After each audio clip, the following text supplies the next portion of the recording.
My veľmi presne vieme modelovať, aká bude situácia, pokiaľ ide o 70-tníkov, o 20 rokov, pretože to sú dnešní 50-tníci.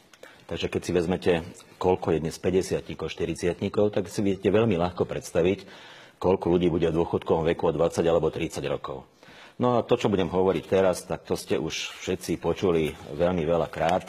Tá súčasná stredná generácia tzv. Husákových detí, to sú 35 až 45 roční ľudia dnes, tí, keď pôjdu do dôchodku, tak vtedy zažijeme veľký šok. On bude prichádzať postupne, ale bude to v porovnaní s dnešnou situáciou veľmi hrozivé, pretože ten počet dôchodcov, táto silná stredná dnešná generácia, ktorá, pozor, dneska platí odvody, dneska prispieva do toho systému, je ich veľa.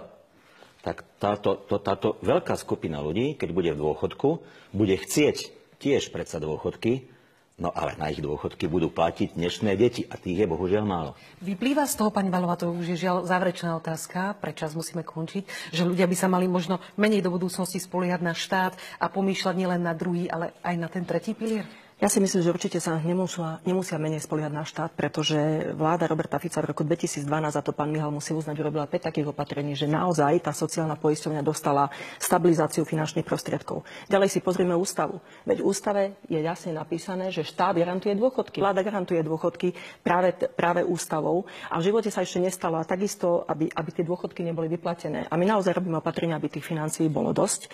A ďalšiu vec som chcela povedať, že určite by sa mali spoliehať aj na tretí pilier, ktorý vlastne, keď bol zavedený druhý pilier, ktorý odčerpal značné prostriedky a veľké finančné prostriedky z druhého piliera a vieme, že teda tí dôchodcovia, ktorí dneska ani nepožiadali, veľa ich nepožiadalo o dôchodky, pretože majú ich strašne nízke a nemôžu sa na nich spoľahnúť, tak určite by sa mohli spoľahnúť aj na ten tretí pilier. Je to také doplnkové dôchodkové sporenie.